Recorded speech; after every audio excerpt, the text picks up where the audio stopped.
मी एक खास प्रकारची रेमेडी बनवून माझ्या केसांमध्ये फक्त 21 दिवस वापरली आणि त्यानंतर फक्त 21 दिवसांच्या आतमध्येच माझं केस गळणं पूर्णपणे बंद झालं आणि त्यानंतर काही दिवसांमध्येच माझे केस अगदी खांद्यापासून ते कमरेपर्यंत लांब झाले.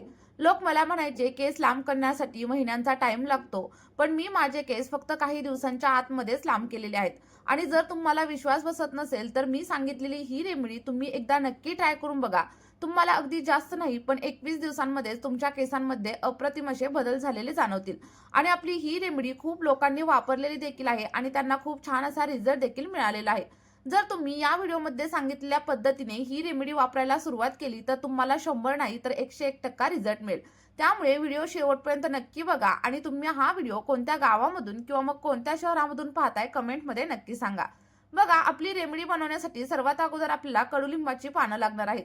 ही जी कडुलिंबाची पानं आहेत ती आपल्या केसांसाठी एखाद्या औषधासारखं काम करतात आणि हीच कडुलिंबाची पानं आपल्या केसांसाठी एखाद्या वरदानापेक्षा देखील कमी नाहीत, कारण यामध्ये अँटीबॅक्टेरियल आणि अँटी फंगल गुणधर्म असतात जे आपल्या स्कॅल्पच्या खूप साऱ्या समस्या दूर करतात, जसं की डॅन्ड्रफ, खाज आणि ओव्हनची समस्या कडुलिंबाच्या पानामुळे कमी होते. आणि त्यासोबतच जर तुम्हाला केस गळतीची समस्या असेल तर ती देखील हळूहळू कमी होते.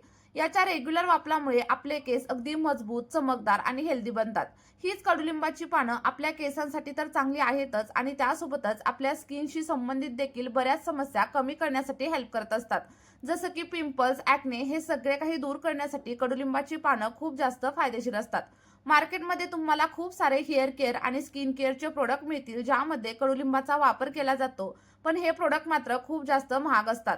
पण तुम्ही मात्र घरच्या घरी आणि अगदी कमी खर्चामध्ये आपली ही रेमेडी तयार करू शकता आणि याचे फायदे मात्र अनेक आहेत. कडुलिंबाचा आपण अनेक वेगवेगळ्या प्रकारे वापर करू शकतो, जसं की आपण कडुलिंबाचं पाणी बनवू शकतो, कडुलिंबाचं तेल बनवू शकतो किंवा मग कडुलिंबापासून साबण देखील नक्कीच तयार करू शकतो. कारण हे आपल्या स्किनच्या संबंधित आणि केसांशी संबंधित सगळ्या काही समस्या दूर करतं आणि आपल्या केसांना अगदी हेल्दी आणि स्ट्रॉंग बनवण्याचं काम करत असतं. बघा, आपल्या रेमेडीसाठी तुम्हाला फ्रेश अशी कडुलिंबाची पानं घ्यायची आहेत आणि सर्वात अगोदर तुम्हाला काय करायचे तर कडुलिंबाची पानं स्वच्छ अशी धुवून घ्यायची, कारण बऱ्याच वेळा कडुलिंबाच्या पानावरती धूळ आणि माती साठलेली असते. आणि या व्हिडिओमध्ये मी तुम्हाला कडुलिंबापासून बनवलेलं हेअर सिरम कसं वापरायचं ते सांगणार आहे. आणि जर तुम्ही योग्य पद्धतीने याचा वापर केला तर तुम्हाला दुसरा कोणताही व्हिडिओ बघण्याची अजिबात गरज लागणार नाही. कडुलिंबाची पानं स्वच्छ अशी धुवून घेतल्यानंतर त्याची छोटी छोटी पानं सेपरेट करून घ्या आणि त्यानंतर आपल्याला एक मिक्सरचा जार घ्यायचा आहे. मिक्सरचा जार घेतल्यानंतर आपण जी काही कडुलिंबाची पानं घेतलेली होती ती देखील जारमध्ये ऍड करा.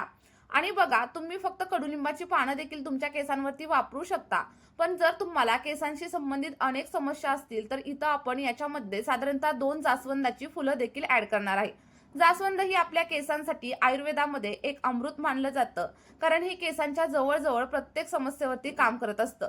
इथं मी फक्त 2च जास्वंदाची फुलं घेतलेली आहेत. जर तुमच्याकडे जास्त फुलं असतील तर तुम्ही जास्त देखील घेऊ शकता.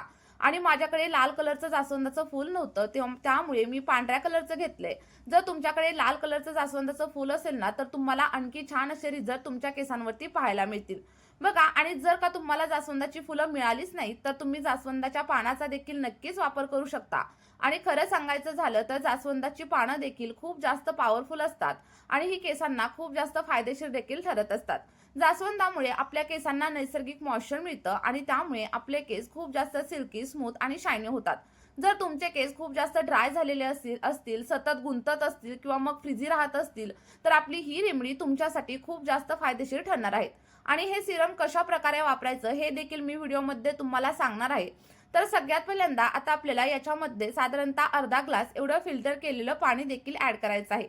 लक्षात ठेवा, फिल्टरच्या पाण्याचाच इथं वापर करा. बोरिंगच्या पाण्याचा किंवा मग खाऱ्या पाण्याचा वापर आपली ही रेमेडी बनवण्यासाठी तुम्ही अजिबात करू नका, नाहीतर तुम्हाला हेअरफॉलची समस्या आणखी जास्त प्रमाणावरती जाणवू शकते. आणि त्यानंतर याची फाईन अशी पेस्ट बनवून घ्यायची आहे. जर तुम्ही खूप साऱ्या रेमेडीज तुमच्या केसांवरती ट्राय केल्या असतील पण तुम्हाला काहीच फायदा मिळाला नसेल तर आपली ही रेमेडी तुम्ही फक्त एकदा वापरून बघा, तुम्हाला खूप छान असे रिझल्ट मिळतील. आणि बघा, आता हे सगळं काही मिश्रण बनवून झाल्याच्या नंतर आपल्याला एखाद्या कॉटनच्या कापडाच्या साह्याने किंवा मग एखाद्या गाळणीच्या साह्याने सगळं काही मिश्रण व्यवस्थित असं गाळून घ्यायचं आहे. असं केल्यामुळे काय होतं, याच्यामध्ये जे काही छोटे छोटे पानांचे तुकडे वगैरे असतात ते अजिबात राहत नाहीत आणि जेव्हा तुम्ही हे केसांमध्ये अप्लाय कराल तेव्हा केसांमध्ये अडकण्याची समस्या देखील तुम्हाला जाणवणार नाही.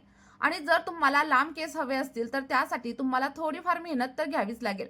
आणि तुम्ही जितक्या पण लोकांचे लांब केस पाहता तर त्यांचे केस असेच लांब होत नाहीत, ते आपल्या केसांची काळजी देखील तेवढ्याच प्रमाणावरती घेत असतात आणि त्यावेळेसच त्यांचे केस लांब होतात. तुम्हाला देखील आठवड्यातून फक्त 2 तास तुमच्या केसांसाठी वेळ द्यायचा आहे आणि तेव्हा तुमचे देखील केस अगदी लांबसडक आणि दाट होतील. तर बघा, आपली ही रेमेडी फक्त तुमचे केसच लांब करणार नाही, तर त्यासोबतच जर तुमचे केस गळत असतील किंवा मग केस गळाल्यानंतर त्या ठिकाणी नवीन केस येत नसतील तर आपली ही रेमेडी यासाठी खूप जास्त प्रमाणामध्ये उपयोगी ठरणार आहे. आणि हे सिरम लावल्यानंतर तुमच्या नवीन केसांची रिग्रोथ देखील सुरू होणार आहे.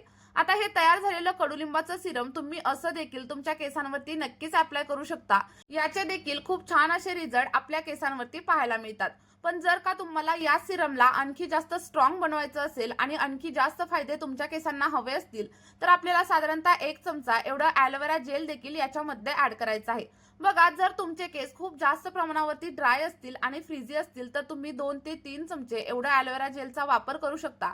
माझे केस जास्त ड्राय फ्रीझी नाहीये, त्यामुळे मी फक्त 1 चमचा एवढंच ॲलोवेरा जेलचा वापर केलेला आहे. बघा, 1 चमचा ॲलोवेरा जेल याच्यामध्ये ऍड केल्याच्या नंतर सगळं काही मिश्रण अगदी 1 ते 2 मिनिटांसाठी व्यवस्थित मिक्स करून घ्या.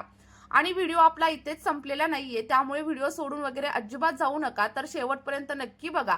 कारण बरेच लोक व्हिडिओ मध्येच सोडून जातात आणि मग त्यांना हवे तसे फायदे त्यांच्या केसांवरती मिळत नाहीत. आणि बघा, जर तुमच्या घरी ॲलोवेराचं प्लांट असेल तर तुम्ही प्लांट बेस ॲलोवेरा देखील नक्कीच घेऊ शकता. आणि जर का तुमच्याकडे ॲलोवेराचं प्लांट असेल तर तुम्ही माझ्यासारखं मार्केटमधील ॲलोवेरा जेलचा वापर देखील नक्कीच करू शकता. आता बघा, व्यवस्थित असं मिक्स झाल्याच्या नंतर जर तुमचे केस खूप जास्त ड्राय असतील, फ्रीझी असतील आणि सोबतच तुमचं स्कॅल्प देखील ड्राय असेल तर साधारणतः 1 चमचा एवढं कोकोनट ऑइल म्हणजेच खोबरेल तेल देखील आपल्याला याच्यामध्ये ऍड करायचं आहे. कारण खोबरेल तेलामुळे आपले केस अगदी सॉफ्ट होतात, सिल्की होतात आणि चमकदार दिसायला मदत होते. पण जर का तुमचं स्कॅल्प खूप जास्त ऑइली असेल, तुम्हाला इचिंगची समस्या असेल तर तुम्ही इथं कोकोनट ऑइल वापरू नका, तर त्याऐवजी लिंबाच्या रसाचा वापर करा. कारण जेव्हा आपण लिंबाच्या रसाचा केसांवरती वापर करतो तेव्हा तुमची कोंड्यांची समस्या देखील हळूहळू कमी होण्यासाठी हेल्प होत असते. तर बघा, आता व्यवस्थित असं मिक्स केल्यानंतर आपलं कडुलिंबाचं सिरम इथं रेडी झालेलं आहे. आणि आता हे सिरम आपल्या केसांवरती कशा प्रकारे अप्लाय करायचं हे आपण जाणून घेऊया. जर तुमच्याकडे एखादी स्प्रे बॉटल असेल तर सगळं काही सिरम तुम्हाला स्प्रे बॉटलमध्ये ट्रान्सफर करायचं आहे आणि त्यानंतर तुमच्या केसांवरती आणि केसांच्या मुळांवरती स्प्रे करायचं आहे. पण जर का तुमच्याकडे स्प्रे बॉटल नसेल तर एखाद्या कॉटनच्या साह्याने देखील तुम्ही सगळं काही सिरम तुमच्या केसांवरती अप्लाय करू शकता. अप्लाय केल्याच्या नंतर अगदी 2 ते 3 मिनिटं हलक्या हाताने मसाज करा आणि जेवढं चांगल्या प्रकारे तुम्ही सिरम अप्लाय कराल तेवढा छान असा रिझल्ट तुम्हाला भेटणार आहे. आणि त्यानंतर 2 तास हे सिरम आपल्याला केसांमध्ये असंच ठेवायचं आहे. आणि जर थोडंफार सिरम जर तुमचं शिल्लक राहिलेलं असेल तर ते फेकून वगैरे देऊ नका. त्याचा उपयोग मी पुढे तुम्हाला सांगणार आहे.